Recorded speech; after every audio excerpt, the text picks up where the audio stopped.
이곳을 떠나 다른 곳을 가거나 또는 은퇴하는 경우, 그곳에 있던 같이 함께 하던 사람과 헤어지면서 작별하는 말을 우리는 고별사라고 합니다. 고별사를 남기는 경우에 이상하고 시덥지 않은 이야기를 하는 사람은 아마 없을 것입니다. 대체로 마지막인 만큼 모두 다 중요하고 진심이 가득 담긴 이야기를 전하겠죠. 신명기는 어떤 책이냐면요, 죽음을 앞둔 모세가 이스라엘 백성들을 모압 평지에 모아두고 했던 고별 설교를 모아둔 성경입니다. 다시 말해 모세가 죽기 전 마지막으로 했던 설교 3편을 담고 있습니다. 모세는 신명기 전반에 걸쳐서 그동안 하나님과 자신, 이스라엘 백성들 사이에 어떠한 일들이 있었는지, 어떻게 자신들을 이끄셨는지를 쭉 훑습니다. 그리고 그 안에서 하나님은 어떤 분이신지, 우리가 출애굽을 하고 광야를 지나 이 자리까지 오면서 하나님은 어떤 분이었는지 다시 한 번 더 전하는 그러한 설교를 합니다.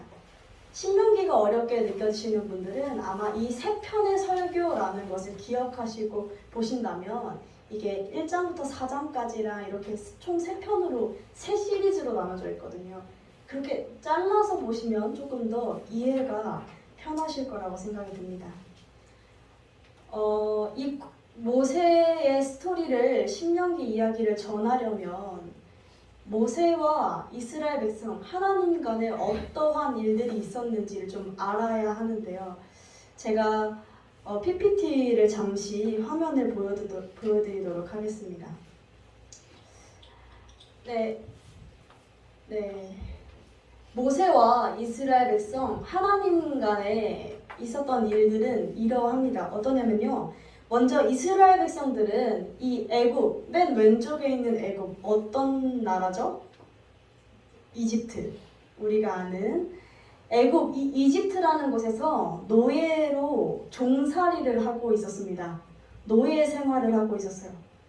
그런데 이 이스라엘 백성들은 사실 이 조상 아브라함에게 하나님이 하신 약속이 있거든요. 어떤 약속이냐면, 내가 너희 자손에게 땅을 줄 거야. 땅 줄게, 땅. 너희가 그렇게 좋아하는 땅 주고 내가 그 땅 가서 젖과 꿀이 흐르는 땅을 줘서 너희가 거기서 너무 잘 먹고 잘 살고 행복하게끔 해줄 거야. 너희 후손이 별처럼 많아지게 할 거야 라고 약속을 맺어놓은 게 있어요. 하나님과 이스라엘 백성 조상 아브라함 사이에. 그 약속이 있었던 터라 하나님께서 이들을 기억하시고 애굽, 이집트에서 종살이 하던 그 이스라엘 백성들을 건져내시기로 작정하십니다. 그래서 누구를 택하실까요?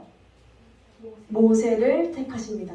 모세라는 선지자를 택하셔서 위에 보시면 출애굽, 다시 말해 애굽 탈출기입니다.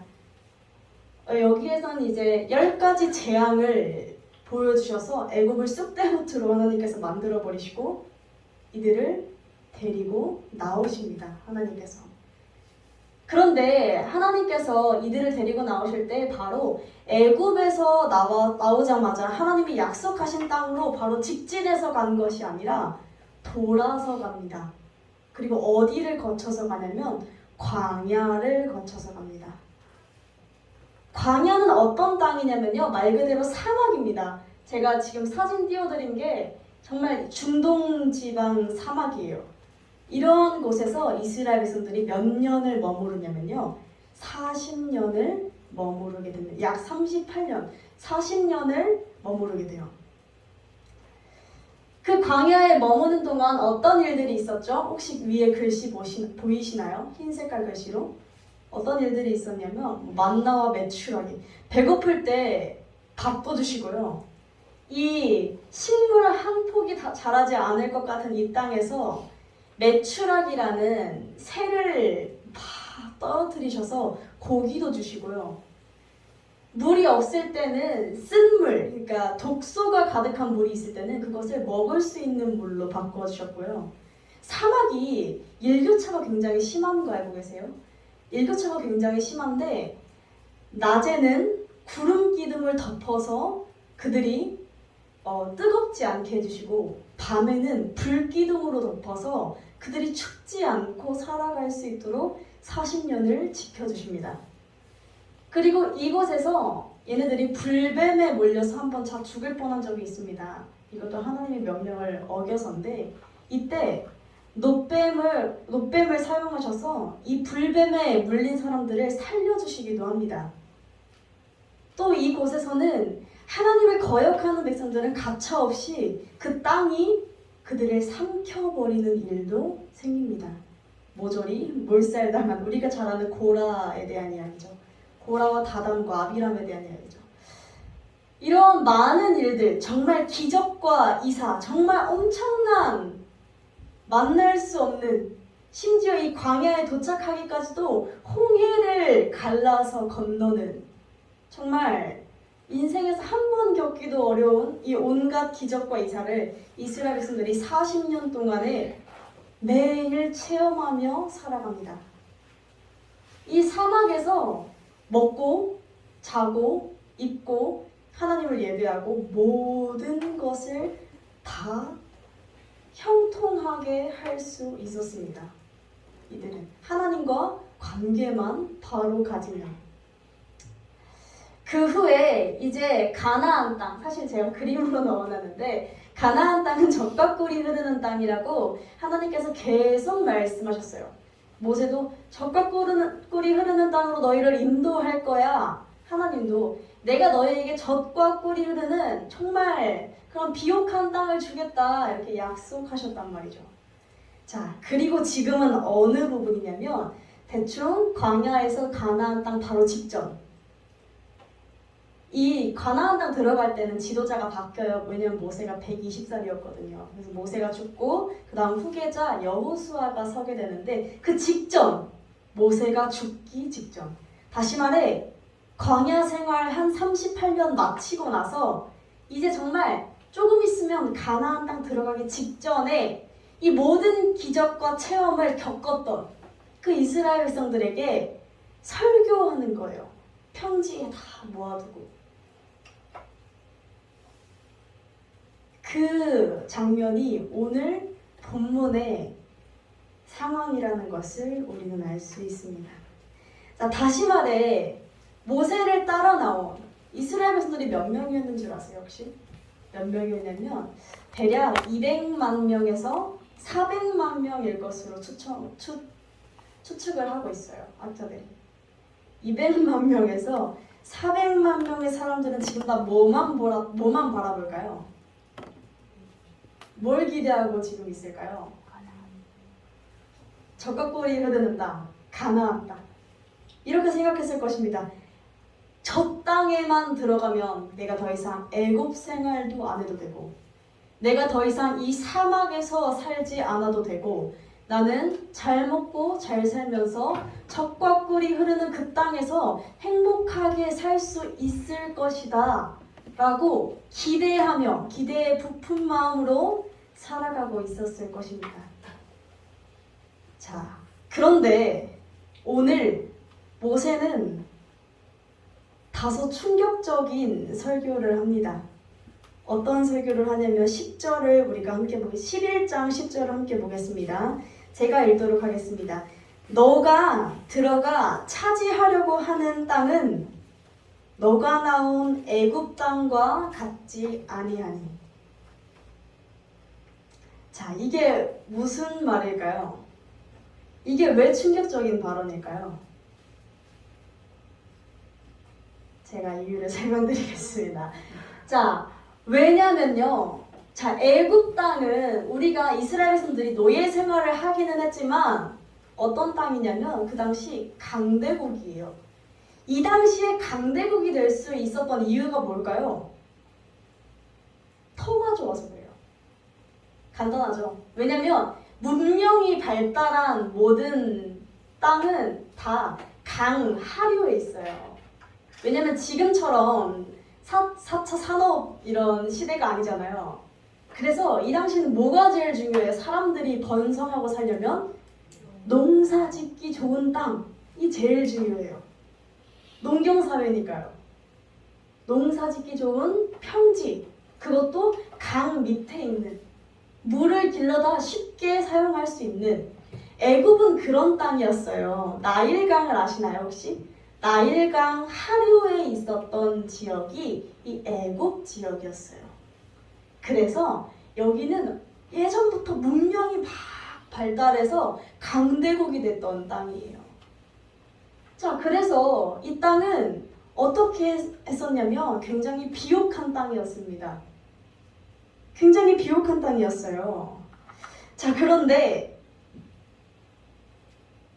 젖과 꿀이 흐르는 땅을 주신다고 했는데 지금 오늘 본문 말씀에 뭐라고 해요? 너가 지금 들어가려고 하는 가나안 땅은 사실 애굽 땅 같지는 않을 거야 라고 말씀하십니다. 다시 말해 이게 제가 만약 설교한다면 이런 느낌일 것이죠. 제가 예를 들어서 약속을 해놓은 게 있어요. 성도님들 제가 이제 성도님들 되게 좋은 땅자리 하나를 맡아놨습니다. 제가 교회 터를 굉장히 지금보다도 좋은 곳이고요. 이렇게 막 저만 따라오십시오. 저만 믿으세요. 하면서 했는데 제가 어느 날 강단에 서서 사랑하는 성도 여러분, 제가 죽을 때가 돼서 하는 소리지만 사실 가나안 땅은 그렇게 좋은 땅이 아닙니다. 사실 가나안 땅은요 그렇게 우리가 잘 먹고 잘 살 수 있는 땅이 아닙니다. 속여서 미안합니다 여러분. 이렇게 가나안 땅을 들어가기 직전의 상황에 모세가 뭔가 말을 바꾸는, 급하게 뭔가를 수습하려고 하는 이 상황을 볼 수 있어요. 다소 충격적인 상황입니다. 이스라엘 백성들은 어이가 없었을 거고요. 난 그동안 뭘 바라보고 이 40년을 광야 생활을 하며 그 고생을 해가며 홍해를 건너온 것인가, 많은 생각들에 빠졌을 것입니다. 그렇다면 이 모세가 갑자기 돌연 이런 충격 발표를 하게 된 이유는 무엇일까요? 오늘 저와 여러분이 이 본문 말씀을 통해서 하나님이 택하신 백성들, 그 백성들은 과연 어떻게 살아가야 하는지, 하나님이 택하신 백성들을 광야로 이끌어내시고 또 가나안으로 인도하시는 이유는 무엇인지 우리가 함께 살펴보는 시간이 되기를 주님의 이름으로 소망합니다. 제가 한 가지 질문하고자 합니다. 젖과 꿀이 흐르는 땅이라고 한다면 만일 우리가 지금 다 농사를 짓고 계시는 분, 농업을 하시는 분들은 안 계시지만 만일 우리가 농업을 한다라는 가정하에 젖과 꿀이 흐르는 땅을 하나님께서 약속해 주셨다면 우리는 어떤 땅을 원할까요? 적어도 평지여야겠죠. 네, 적어도 평지여야겠고 또 이 그림에서 막 이렇게 예쁘게 그려놓은 것처럼 뭔가 좀 그럴듯하게 식물도 잘 자라야 할 것 같고 좀 그럴듯한 비옥한 땅이어야 할 것 같고 곁에 강도 있어야 할 것 같고 그런 땅을 아마 우리는 원할 것입니다. 그런데 그 땅을, 그리고 가장 이스라엘 백성들이 원하는 워너비가 있을 수 있었던 이유는 애굽 땅을 봐서 그래요. 평지에서 살아봤고 거긴 또 문명이 발달했다 보니까 댐, 저수지 이런 시설도 굉장히 잘 돼 있었습니다. 네, 굉장히 잘 돼 있었어요. 사람이 노력해서 뭔가 농경 사회를 일구고 이런 것들이 굉장히 시스템이 잘 잡혀 있었던 게 애굽이에요. 이걸 봐왔던 이스라엘 백성들이 뭐라 생각했을까요? 적어도 애굽 땅 정도는 돼야지 라고 생각을 했을 거예요. 그래서 실제로 민수기 16장 13절을 우리가 한번 펴볼까요? 민수기 13장 가장 먼저 찾으시는 성도님께서 한번 읽어주시면 감사하겠습니다. 민수기 16장 13절입니다.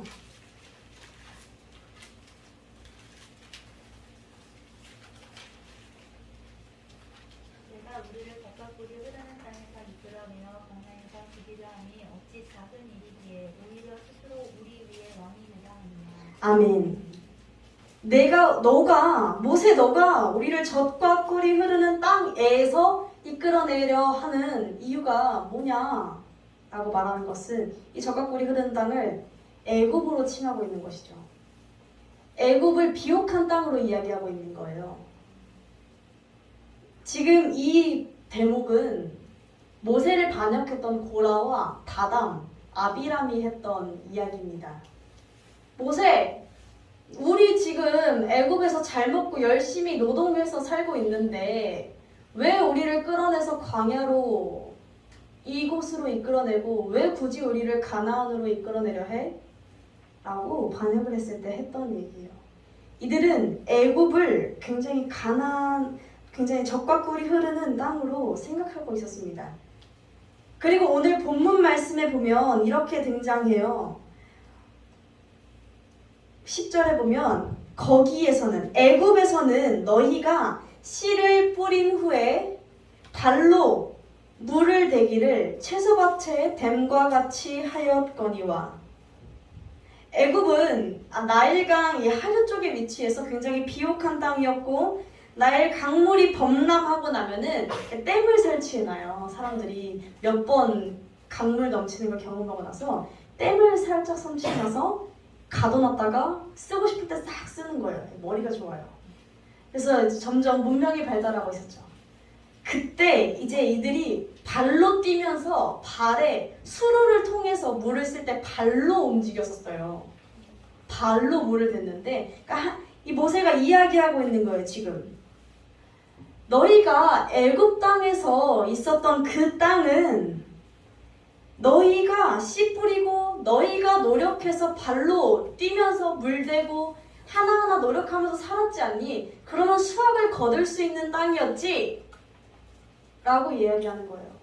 너희가 노력하고 너희가 그 일에 열심히 계획을 세워서 너희가 잘 발버둥치면 먹고 살 수 있는 그 땅이었지? 라고 얘기하는 거예요. 자, 그런데 11절에는 이렇게 말씀하십니다. 너희가 건너가서 이제 차지할 그 땅은, 가나안 땅은 산과 골짜기가 있어서 하늘에서 내리는 비를 흡수하는 땅이라. 지금 뭐라 그래요? 지금 가나안 땅은 산과 골짜기가 가득하답니다. 산과 골짜기가 가득한 곳에서 그 누구도 농사를 할 수 없어요. 농사할 터가 되지 못합니다. 지금 이야기하는 것은 가나안 땅은 그렇지가 않다는 거예요. 농사지을 환경이 좋지 않다라는 거예요. 우리는 흔히 이런 간증을 한국교회가 굉장히 좋아합니다. 간증의 한 99.8%는 다 이런 류입니다. 굉장히 슬픈 반주가 깔리고 저는 어렸을 적 불우한 가정에서 태어났습니다. 이러고 저러고 굉장히 힘들고 광야와 같은 시간을 보냈고 그 가운데에서 하나님을 만나게 되었으며 하나님이 살아계시다는 것을 깨닫게 됐습니다. 그러고 나서 저는 하나님께서 복을 주셔서, 여기부터가 중요하죠. 복을 주셔서 지금은 너무나 잘 먹고 잘 살며 젖과 꿀이 흐르는 그 땅 가운데서 하나님과 행복하게 살고 있습니다. 이런 류의 간증이 한국교회에서 보면은 99.8% 정도가 이런 간증입니다. 저희 학교에서도 많이 졸업하신 선배님들이 와서 이런 류의 간증을 되게 많이 하고 가세요. 그러니까 그래서 저희가 한마디씩 합니다. 그러면 잘 못 먹고 잘 못 살면 하나님의 복을 누리지 못하는 사람인가? 라는 회의적인 질문을 던지기도 하는데 이런 간증을 되게 좋아해요. 그래서 우리가 생각하기에 늘상 이런 구조를 좋아하는 것 같습니다. 지금 내 힘듦은 광야고 언젠가는 가나안 땅이 나에겐 찾아올 것이다. 자, 그런데 지금 모세는 뭐라 하고 있어요? 사실 가나안 땅은 그렇게 좋은 땅이 아니야. 우리의 환상과 우리의 동심과 우리의 꿈과 그 모든 환상을 깨고 있는 것을 볼 수 있죠. 거긴 지금 황무지라는 거예요. 불모지라는 거예요. 자, 그렇다면 우리가 여기서 이쯤에서 던져볼 수 있는 질문, 이런 질문이 있겠죠. 그렇다면 하나님께서 거짓말하신 겁니까? 하나님께서 젖과 꿀이 흐르는 땅으로 보내신다고 이제 모세가 단독적으로 얘기한 건 아니었잖아요. 하나님께서 젖과 꿀이 흐르는 땅으로 인도하신다 했는데 심지어 9절에는 바로 젖과 꿀이 흐르는 땅에서 너희의 날이 장구하리라 라고 말했는데 왜 도련 갑자기 이런 말을 하냐는 것입니다. 사실 우리가 여기서 살펴보아야 될 것은 이것이에요. 하나님께서 말씀하시는 젖과 꿀이 흐르는 땅은 그 의미 자체가 다르다는 것입니다. 사람이 생각하는 젖과 꿀이 흐르는 땅과 하나님이 생각하시는 젖과 꿀이 흐르는 땅은 개념 자체가 다릅니다. 그 땅에 대해서 어떻게 설명하고 있냐면 오늘 11절 하반절에 하늘에서 내리는 비를 흡수하는 땅이라 라고 얘기합니다. 10절에서 애굽 땅은 뭐라 설명해요? 거기에서는 너희가 씨를 뿌린 후에 물대는 것을 발로 했대요. 물 공급을 사람의 발로 했다고 해요. 애굽에서는. 자, 그런데 이 가나안 땅은 뭐라고 하고 있어요, 지금? 물 공급이 하나님께서 내려주시는 비에 의해서 공급받는 땅이라는 거예요. 다시 말해 애굽에서는 직접 발로 뛰는 노력에 의해서 물을 공급받는 시스템이었어요. 그렇죠? 그러나 가나안 땅은 하나님이 공급해 주시는 환경이라는 것입니다. 그래서 가나안 땅의 특징은 이렇습니다. 하늘이 열려서 비가 내리면 풍성하고 비옥한 땅이 돼요. 엄청난 부유를 경험하기도 해요. 이 다윗과 솔로몬 시대 때. 자, 그런데 하늘을 하나님께서 한번 닫아버리시잖아요. 그럼 그 땅은 사람이 살 수 없는 기근과 온갖 가뭄을 경험하게 됩니다. 끝잖아요, 그냥. 하나님이 문을 닫아버리시면. 이집트는 애굽은 인간의 노력으로 살 수 있는 땅이었는데 이 가나안은 인간의 노력이 아니라 온전히 하나님의 공급과 은혜로 사는 땅이라는 것이죠. 자, 하나님은요 이스라엘 백성들을 가나안 땅으로 인도하실 때 어떤 계획을 가지셨냐면 온전히 하나님과 함께 이스라엘 백성들이 살 수 있는 땅으로 인도하신 거예요. 왜 하필 이스라엘이었을까요? 제가 예전 설교에서도 한번 이야기했는데 왜 하필 이스라엘이었을까요? 하나님의 명성을 드러내려면 애굽 땅이 좀 더 적합하지 않았을까요? 좀 더 문명이 발달하기 좋았던? 아니요. 하나님은 그 강대국 사이에 끼어있는 그 조그마하고 그 작은 나라 스스로는 지킬 힘이 없어서 하나님을 의지하지 않고서는 살아갈 수가 없는 그 작고 길다란 땅, 그 이스라엘 땅을 택하셨어요. 왜? 하나님과 함께하는 백성들을 거기에 모아두시기 위해서. 하나님이 아니고서는 살 수 없는 그 환경, 온전히 하나님과 함께하기 위해서 하나님은 그것으로 인도하셨다라는 것입니다. 이것은 하나님이 택하신 백성, 예수 그리스도를 믿는 이들의 삶의 특징이기도 합니다. 하늘을 바라보아야 하고 하나님을 바라보아야 살 수 있는 삶이라는 것이죠. 이전에는 자기 노력으로 살았을지 모르나 이제는 하나님의 의지해서 사는 삶으로 바뀌는 그러한 삶이라는 것입니다. 또한 하나님은 12절에서 모세를 통해서 이렇게 말씀하세요. 그 땅에 대해서 설명하시는데 이렇게 말씀하시죠. 내 하나님 여호와께서 그 땅은 돌보아 주시는 땅이라. 연초부터 연말까지 너의 하나님 여호와의 눈이 항상 그 위에 있느니라. 이전에는 애굽에서 살 때는 사람의 눈으로 땅을 바라보았습니다. 지켜보고 잘 자라나 안 자라나, 이번 농사가 잘 될 것인가 안 될 것인가, 내가 풍요를 얻을 수 있을 것인가 그렇지 못할 것인가, 내가 내 가족을 배불리 먹일 수 있을 것인가 그렇지 못할 것인가를 사람이 눈으로 하나하나 보고 관찰하고 따져보고 계획하며 살았습니다. 그런데 이 땅은 어떤 땅이래요? 이제는 그 땅을 하나님이 바라보신대요. 이제는 나의 인생을 그 전에는 내가 바라보고 내가 주관하며 살았지만 이제는 하나님께서 바라보시고 하나님께서 나의 인생과 그 땅을 주관하신다라는 것이죠. 하나님께서 애굽 땅에서 그들을 광야로 이끌어내시고 그리고 가나안 땅으로 이끌어 가시면서 바꾸고자 하신 것은 나쁜 환경에서 좋은 환경, 그 땅의 질이 아니었습니다. 땅의 질을 바꿔주시려고 그들을 인도해내신 것이 아니에요. 하나님께서는 애굽과 광야, 가나안을 거쳐서 그들을 인도해내시면서 바꾸신 것이 딱 하나 있습니다. 이스라엘 백성들의 삶의 태도였습니다. 살아가는 방식 자체를 바꾸고자 하셨어요.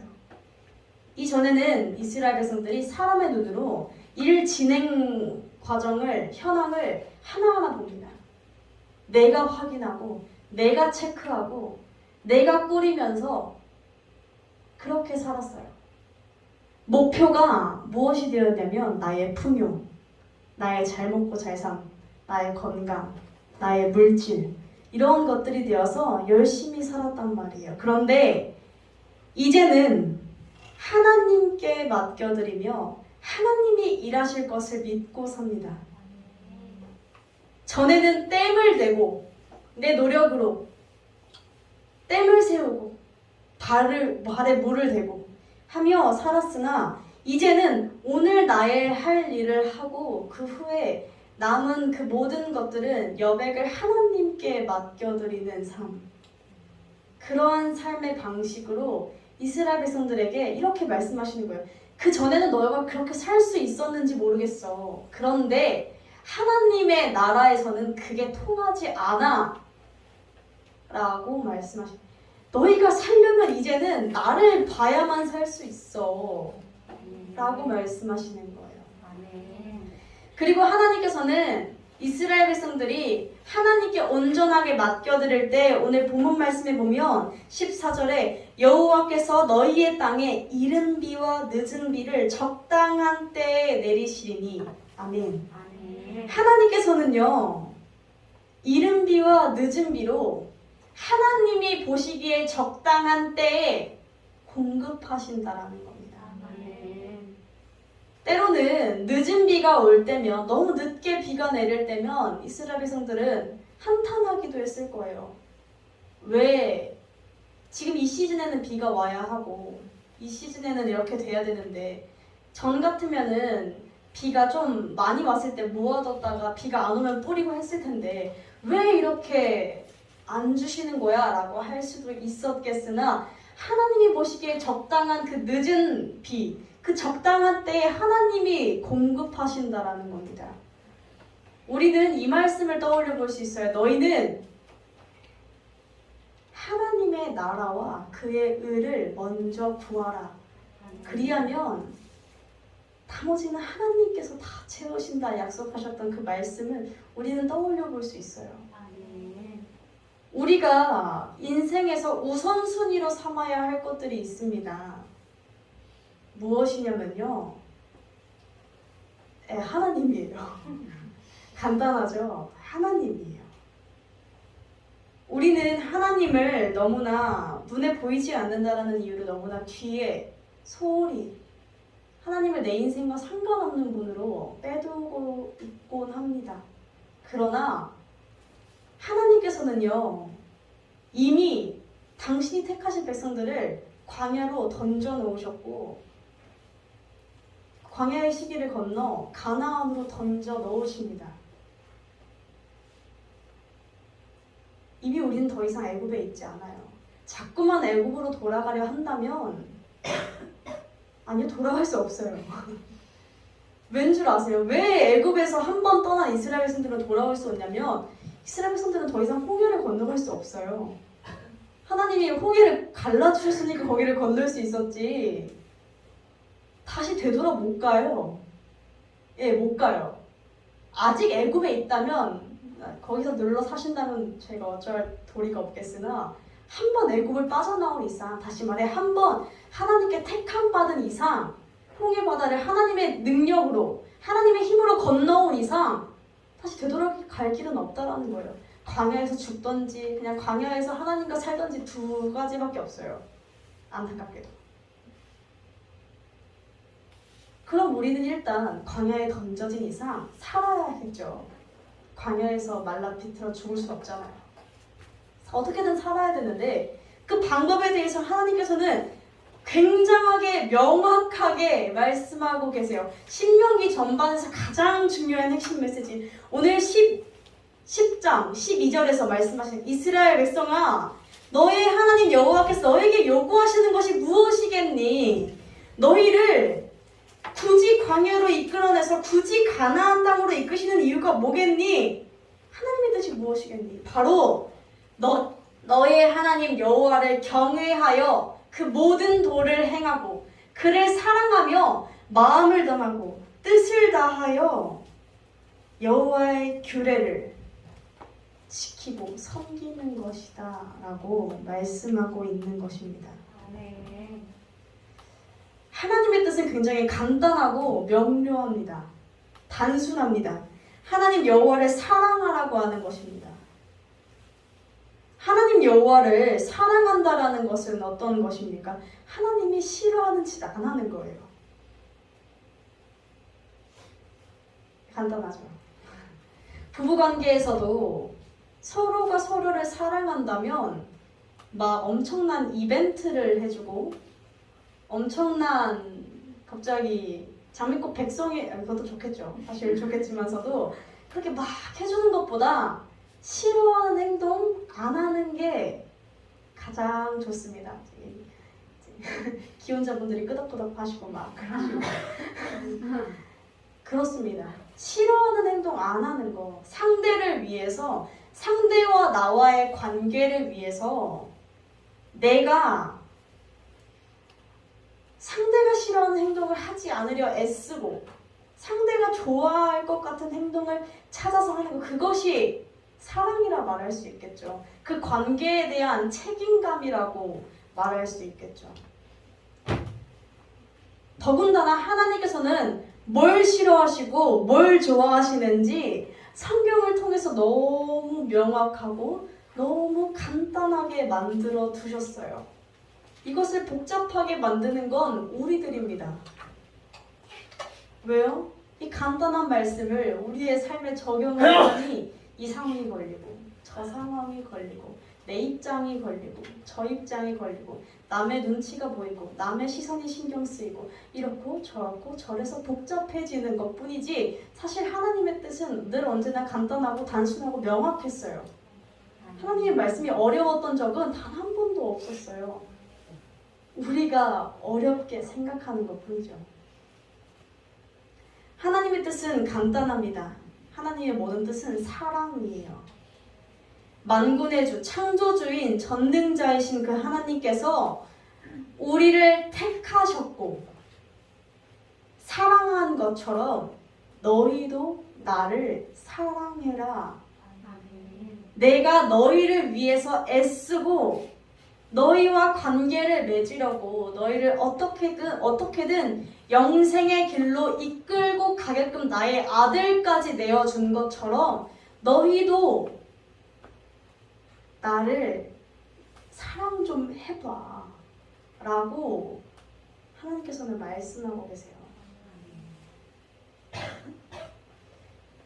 그리고 10장 17절부터 7절까지는 하나님께서 결코 말로만 사랑하신 분이 아니었음을 다시 한 번 더 이야기해주고 있어요. 제가 좀 읽어드리자면 이렇습니다. 여러분이 오늘 기억해야 할 것이 있습니다. 무엇을 기억했냐면 지금까지의 경험으로 얻었던 교훈들을 기억하십시오. 지금까지 광야 생활 속에서 하나님께서 수없이 많은 기적과 이사를 보여주셨는데 왜 그렇게 잊고 삽니까?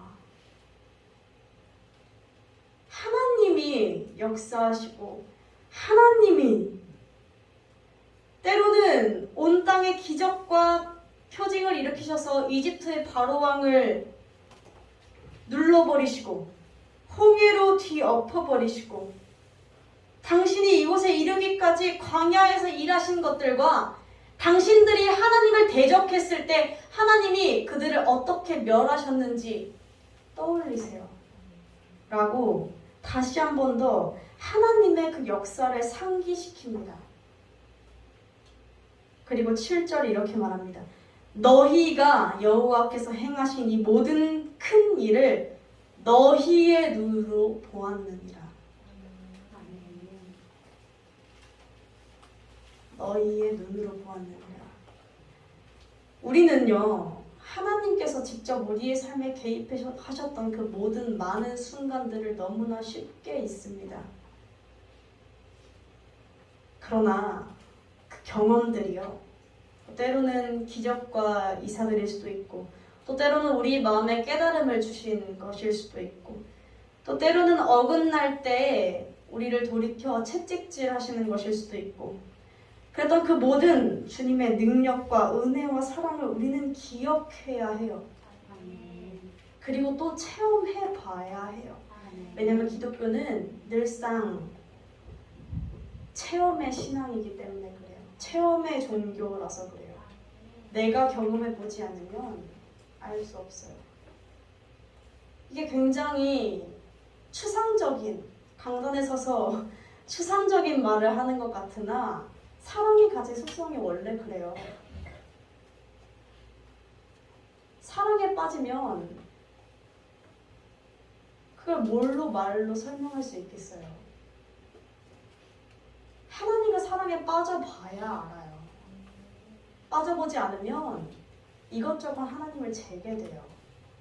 계산하게 돼요. 당연하죠. 사랑하지 않으니까 계산하는 것 뿐이죠. 사랑하지 않으니까 나를 먼저 생각하는 거잖아요. 그렇죠? 그런데 사랑하면 하나님을 먼저 생각하게 돼요. 그리고 하나님은 이미 나를 먼저 생각하고 계세요. 그래서 그 사랑을 받으면 돼요. 그러면 살 수 있어요. 하나님의 땅에서 하나님의 백성으로서. 사랑하는 성도 여러분, 하나님께서 이스라엘 백성들을 광야로 끌고 나오신 이유가 무엇이었나요? 하나님께서 이스라엘 백성들을 굳이 그 산과 골짜기가 가득한 가나안 땅으로 이끄시는 이유가 무엇인가요? 하나님은 자신의 백성들과 함께 하고자 그들을 이끄셨습니다. 이전에는 나의 노력으로 발버둥치던 그들이 이제는 하나님으로, 하나님의 공급하심과 하나님의 은혜와 하나님의 놀라우신 일들로 하나님과 동행하며 살아가게끔 한 것이죠. 그들은 땅을 바라보며 살았지만 이제는 하늘을 바라보며 삽니다. 하나님만을 의지하며 산다는 것이죠. 그리고 그럴 때 하나님은 하나님의 때에 구름을 준비하시고 하나님의 때에 비를 내리십니다. 하나님은요, 우리가 보면 우리한테 역사하시고 일하시고 일을 펼쳐가실 때 우리가 순종하면 그때 하나님이 순종한 걸 보고 땅 하고 일하시는 줄 알잖아요. 근데 하나님께서 일하시는 그 모든 흐름은요, 성경 속에서도 보면은 하나님께서 홍해를 가르실 때는 이미 며칠 전부터 바람을 불어서 계속 홍해가 갈라지게끔 유도하고 있었어요. 그들이 홍해에 도착할 시간에 맞춰서. 그들이 요단강을 건널 때는 또 하나님께서 요단강을 건널 때는 발을 먼저 한 발 내디드라 하셨거든요. 순종을 먼저 요구하세요. 순종하면 열어줄게 라고 말씀하시거든요. 근데 사실 순종하는 그 발 내미는 타이밍에 맞춰서 하나님은 이미 그 전부터 바람을 불어서 다 일을 준비하고 계셨어요. 내가 한 발 내디디면 그때 하나님의 일하심을 보게 되는 것 뿐이지 하나님은 그 전부터 나를 위해 일하고 계신다는 것입니다. 근데 한 발 내디뎌야 볼 수 있어요. 아쉽게도. 내딛지 않으면 볼 수 없겠죠. 우리는 하나님과 함께 있는 공간을 천국이라 부릅니다. 이 말인즉슨 이런 뜻입니다. 천국에 하나님이 안 계시면 그곳은 천국이 아니라는 겁니다. 다른 말로 지옥에 하나님이 계시면 그곳이 천국이 된다는 뜻이기도 합니다.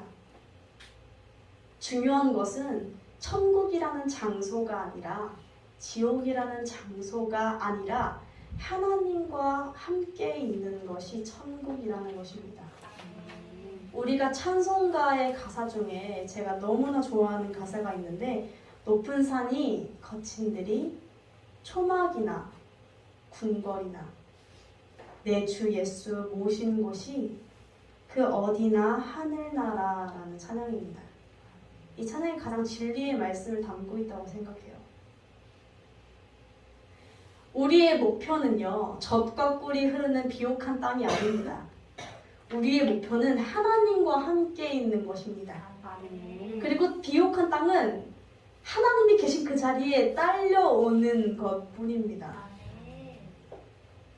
가나안 땅의 조건은 젖과 꿀이 흐르는 비옥한 땅이 아니었습니다. 가나안 땅의 조건은 그 땅에서 그들이 하나님을 믿고 살아가면 하나님이 젖과 꿀이 흐르는 땅으로 만들어 주시는 것이었습니다. 우리는 이것을 기억해야 해요. 요한복음 속에서 우리는 천국과 지옥을 이야기할 때 굉장히 이승과 저승 개념으로 생각합니다.